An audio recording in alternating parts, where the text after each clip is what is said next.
Assalamualaikum warahmatullahi wabarakatuh. Bapak Ibu, saya Sigit Setiawadi akan menjelaskan tentang jenis-jenis kepribadian. Ya, ini saya ambilkan dari buku Personality Plus by Florence Lithiur, ya, di mana Pak Riwoko yang saya minta bantuan untuk memetiknya dari buku itu. Ya.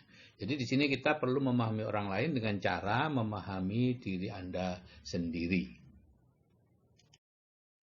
Jadi kita belajar tentang diri sendiri, ya. Untuk itu kita perlu tahu dari apa kita dibuat, tahu siapa diri kita yang sesungguhnya, supaya kita tahu mengapa kita bereaksi seperti yang kita lakukan saat ini, ya. Ada yang marah, ada yang tidak terhadap sesuatu. Dan tahu kekuatan kita dan bagaimana cara meningkatkannya. Dan tahu kelemahan kita dan bagaimana cara mengatasinya. Ya, itu kita perlu belajar tentang diri kita sendiri. Nah, buku kepribadian plus ini sangat mudah, ya, memberi istilah-istilah yang mudah, ya. Di situ kita bisa menyelidiki kekuatan dan kelemahan kita sendiri dan belajar bagaimana caranya menonjolkan segi positif kita dan menyingkirkan segi negatif kita. Kemudian yang kedua, kita bisa memahami orang lain dan menyadari bahwa hanya karena orang lain itu berbeda dengan kita, tidak berarti bahwa mereka itu salah. Kemudian yang ketiga, ya, dengan memahami diri sendiri dan orang lain, kita akan dapat berinteraksi secara harmonis dan produktif, ya. Ilmu keterampilan tentang kepribadian ini sangat dibutuhkan kalau Anda ingin menjalankan bisnis MW dengan cepat. Jadi kepribadian manusia itu terbentuk dari banyak sekali komponen atau sifat, dan setiap komponen itu merupakan variabel, ya. Jadi setiap orang memiliki kepribadian yang susunan komponennya berbeda dengan orang lain, ya. Misalnya sifat ini, sifat itu dan lain-lain, kalau dikumpulkan jadi kepribadian ini, ya. Jadi karena itu setiap orang memiliki kepribadian yang berbeda dengan orang lain. Namun untuk memudahkan kepribadian itu dapat dikelompokkan menjadi 4 jenis, yaitu sanguinis yang populer, itu komponennya apa saja. Kemudian melankolis yang sempurna, koleris yang kuat, flegmatis yang damai. 4 itulah yang perlu kita ingat. Tentu ada campurannya, misalnya sanguin koleris atau koleris sanguin, melankoli koleris, melankoli flegmatis dan sebagainya. Jadi secara sekilas gambarannya, sanguin itu sifatnya spontan, lincah, periang, optimis, ekstrovert, tapi suka pamer dan suka perintah. Melankoli itu penuh pemikiran, setia, tekun, analitis, tapi pesimis dan introvert, baper lagi, gitu, ya. Koleris itu bersifat suka berpetualang, persuasif, ya, dan percaya diri, ya, tapi keras kepala dan kurang simpatik. Kalau flegmatis sifatnya ramah, sabar, puas, dan diplomatis, tapi kurang bersemangat dan pemurung. Dan setiap kepribadian memiliki kekuatan dan kelemahan.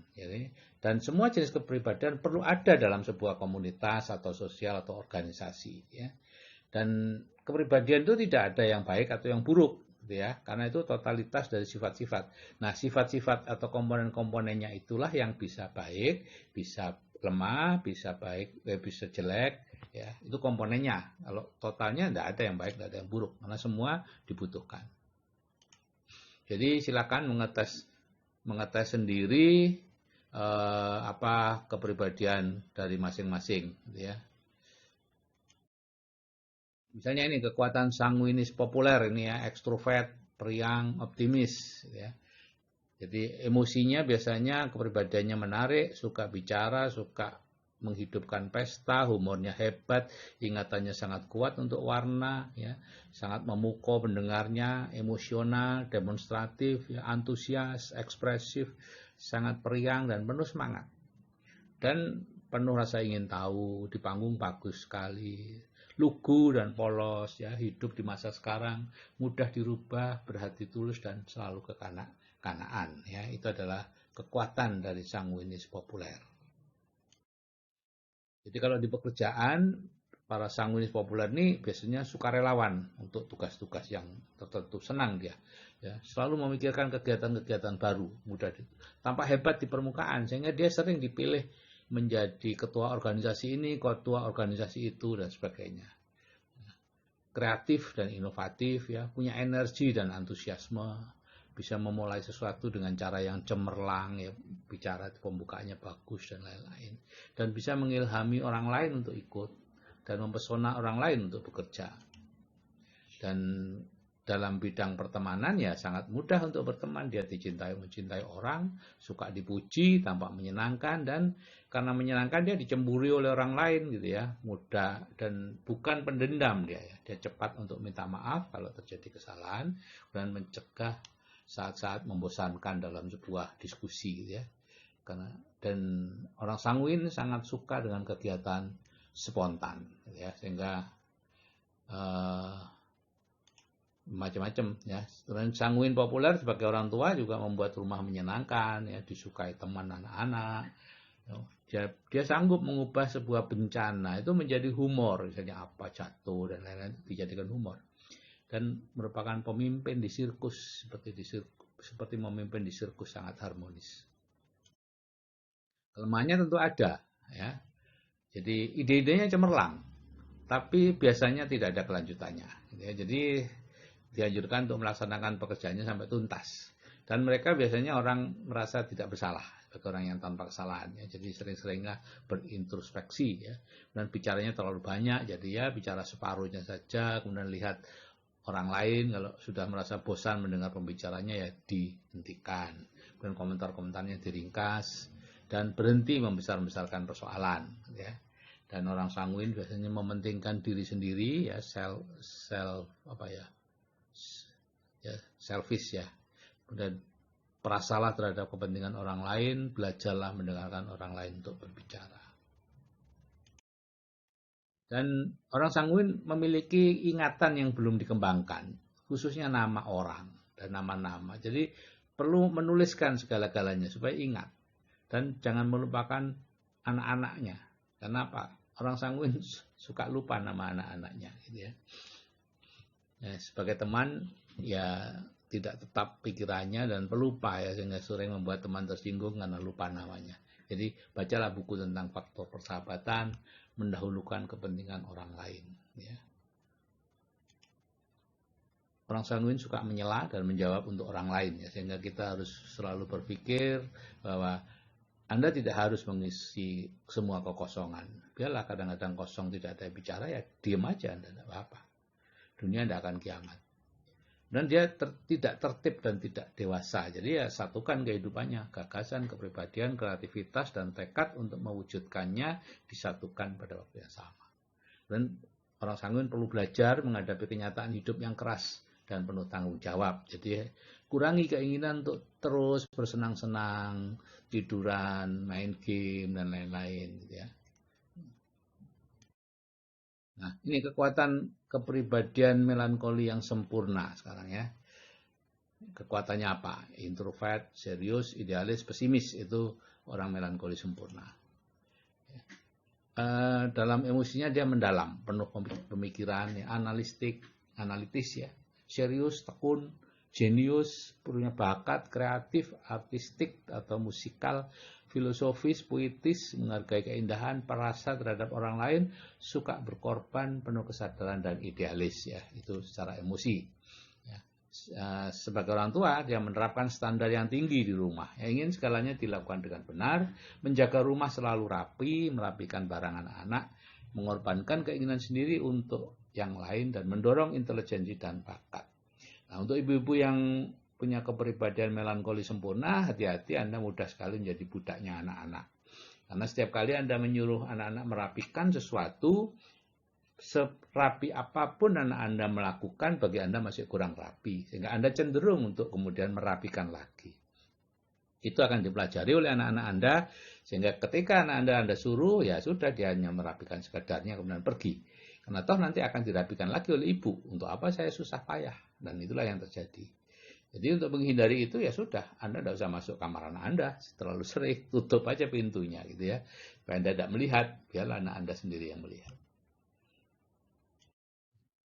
Nah, di pekerjaan orang melankoli sempurna biasanya orientasi pada jadwal, perfect ya, sadar pada perincian-perincian, sangat gigih, tertib, terorganisir ya, teratur, rapi ya, selalu berpikir ekonomis, melihat masalah, mendapat pemecahan yang kreatif, ya, selalu ingin perlu penyelesaian apa yang sudah dimulai, ya, dia akan menyelesaikan, ya, suka diagram, grafik, bagan, daftar, dan lain-lain. Sebagai teman, dia sangat hati-hati dalam berteman, biasanya tidak ingin menonjol, pasti latar belakang, menghindari perhatian, setia, dan berbakti kepada teman-temannya, mau mendengarkan keluhan, ya, bisa memecahkan masalah orang lain, sangat memperhatikan orang lain, jadi cenderung melakukan pekerjaan orang lain, gitu ya. Terharu oleh air mata penuh belas kasihan dan selalu mencari teman hidup yang ideal. Cuman ada kekurangannya tentu, yaitu gampang baper. Jadi orang yang melankoli ya nggak usah terlalu baper, ya. Sering pesimistis, punya citra diri yang rendah sehingga mudah merasa tersinggung karena direndahkan dan merasa direndahkan pada Anda. Ya, melihat sesuatu dari sisi positif negatif, ya, dia mudah merasa tertekan, tidak mudah untuk disenangkan, ya, pendendam, ya, tidak mau disebut salah dan menunda pekerjaan sampai waktu dirasa sempurna sehingga akhirnya nggak mulai-mulai. Tapi begitu dia mulai, maka dia akan menyelesaikan. Jadi untuk orang sanguin ini pasangan yang tepat. Orang sanguin yang memulai, orang melankoli yang menyelesaikan.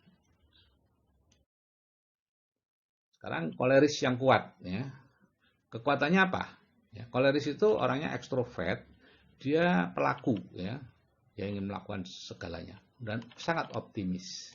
Jadi secara emosi itu punya bakat memimpin, ya, sangat dinamis, aktif, memerlukan perubahan, selalu ingin berubah, harus memperbaiki kesalahan, kesalahan siapapun dianggap salah, dia perbaiki, berkemauan kuat dan tegas, ya, tidak emosional bertindak, tidak mudah patah semangat, bebas dan mandiri, memancarkan keyakinan dan bisa menjalankan apa saja. Orang koleris sangat bakat untuk menjadi seorang pemimpin, ya. Sebagai orang tua tentu memberi kepemimpinan yang kuat, bisa menetapkan tujuan, memotivasi keluarga untuk kelompok, ya, tahu jawaban-jawaban yang benar dari semua pertanyaan anaknya, dan mengorganisir rumah tangga. Ya, itu kekuatannya. Nah, di pekerjaan tentu berorientasi target, ya, karena itu jadi pemimpin biasanya, melihat seluruh gambarannya, bisa terorganisasi dengan baik, ya, mencari pemecahan yang praktis, bergerak cepat untuk bertindak, mendelegasikan pekerjaan, menekankan pada hasil, membuat target, merangsang kegiatan, berkembang karena saingan. Jadi cocok untuk memimpin sebuah organisasi atau perusahaan. Kalau sebagai teman nggak nyaman, ya, tidak terlalu perlu teman, gitu ya. Mau bekerja untuk kegiatan tapi tidak mau berteman, mau memimpin dan mengorganisir sehingga temannya sering merasa kalah, ya. Biasanya selalu benar, unggul dalam keadaan darurat. Kepribadiannya tentu mudah marah, ya, senang memerintah atau bossy, ya, sehingga banyak temannya yang tersinggung, ya, terlalu kaku dan keras, menyukai kontroversi dan pertikaian, membuat keputusan sering tergesa-gesa, ya, dan suka memanipulasi orang lain, ya. Mungkin selalu benar tapi akhirnya kurang populer karena orang yang akhirnya merasa dimanipulasi, ya, menghalalkan segala cara untuk mencapai tujuan dan umumnya sulit untuk memohon maaf dan mengaku salah. Jadi selalu menganggap orang lain yang bersalah. Nah, sekarang kepribadian flegmatis yang damai, ya. Orangnya introvert, sering menjadi pengamat, ya, pesimis, ya. Tapi kekuatannya seperti ini, Bapak Ibu, ya. Emosinya itu kepribadiannya rendah hati, ya. Ini orang yang paling rendah hati dari seluruh kepribadian, yang mudah bergaul dan santai, diam, tenang, mampu, sabar, ya, keseimbangannya baik, hidupnya konsisten, tenang tapi cerdas, simpatik, baik hati, selalu menyembunyikan emosi, ya. Bahagia menerima kehidupan, jadi dia tidak berusaha mencari apa masalah saya, enggak ada masalah, gitu. Semuanya baik-baik saja, meskipun hidupnya seperti apapun baik-baik saja, gitu ya. Dan dia serbaguna. Nah, sebagai orang tua, ya, menjadi orang tua yang baik, tentu ya. Dia selalu menyediakan waktu bagi anak-anaknya, tidak tergesa-gesa dalam mengambil suatu keputusan, ya. Bisa mengambil yang baik dari hal-hal yang buruk dan tidak mudah marah. Dan untuk kekasih dia sangat setia, ya, sehingga Anda beruntung kalau punya kekasih seorang flegmatis. Di pekerjaannya ya cakap, damai, mudah sepakat, punya kemampuan administratif yang baik, gitu ya. Dan dia mau melakukan hal-hal yang sifatnya rutin, terus-menerus, gitu ya. Dan dia bisa menjadi penengah masalah, ya. Jadi kalau jadi ketua RT bagus, ya. Menghindari konflik, ya, baik di bawah tekanan, ya. Jadi dia sangat kuat bekerja di bawah tekanan, ya. Dan dia selalu menemukan cara yang mudah untuk melakukan sesuatu. Sebagai teman ya mudah diajak bergaul, menyenangkan, nggak suka nyinggung orang, ya. Pendengar yang baik, cocok sebagai temannya orang sanguin, ya. Selera humornya yang menggigit, ya, sehingga kadang-kadang celenting gitu, ketawa semua, ya. Suka mengawasi orang, punya banyak teman, ya, punya belas kasihan dan perhatian. Kekurangannya sering menghindari masalah, ya, dan tidak suka didesak, gitu ya. Dia bisa jadi sangat kaku, gitu ya. Terus sering menunda menyelesaikan masalah karena dia merasa itu tidak ada masalah, gitu ya. Jadi bagi dia masalah itu tidak ada. Jadi udahlah, biarlah, nanti akan berlalu sesuai dengan waktunya, gitu ya. Dan yang keempat, tidak menyukai perubahan, ya. Suka berkompromi karena merasa selalu benar. Sulit berkompromi, ya. Dia selalu merasa dirinya benar. Dan sukar untuk mengambil arah yang berbeda, ya. Jadi dia lebih suka juga menjadi penonton, ya. Sulit untuk bergerak, ya, karena tidak mampu memotivasi dirinya sendiri, ya. Dia pemalu, pendiam, ya. Jadi yang nomor 7 itu dia butuh orang lain untuk menggerakkan dia, gitu ya. 8 pemalu, 9 tidak menyukai kejutan-kejutan, maunya normal-normal saja semuanya. Nomor 10 selalu merasa takut dan khawatir tentang banyak hal di hidupnya. Dan yang 11 tentu tidak tegas dalam memimpin. Jadi Bapak Ibu, sebagai individu, Bapak Ibu perlu berusaha untuk dapat menjadi orang yang berpikir sebagai melankoli sempurna, bertindak sebagai seorang sanguinis yang populer, bekerja sebagai koleris yang kuat, dan hidup sebagai seorang flegmatis yang damai. Jadi kalau mengerjakan bisnis MW, maka pada waktu berhubungan dengan orang, Bapak Ibu perlu sebagai flegmatis, ya. Oh ya, oh bagus sekali, oh luar biasa, dan seterusnya, ya. Selalu menyetujui orang. Tapi dalam membuat goal, Bapak Ibu perlu jadi orang melankoli yang teliti. Dan dalam mengejar goal, bertindak sebagai seorang koleris yang punya tujuan yang jelas. Dan sebagai sanguin, ya selalulah bergembira, ya. Oke Bapak Ibu, itu Pak Riwoko dan saya di rumah Lumajang, ya, rumah keluarga atau villa keluarga di Lumajang. Itu sudah cukup lama. Rambutnya masih ada, sekarang sudah tidak ada, ya. Jadi selamat mempelajari kepribadian Anda untuk mencapai kehidupan yang lebih baik. Salam dari saya, Riwoko dan Sigit, dan saya akhiri wassalamualaikum warahmatullahi wabarakatuh.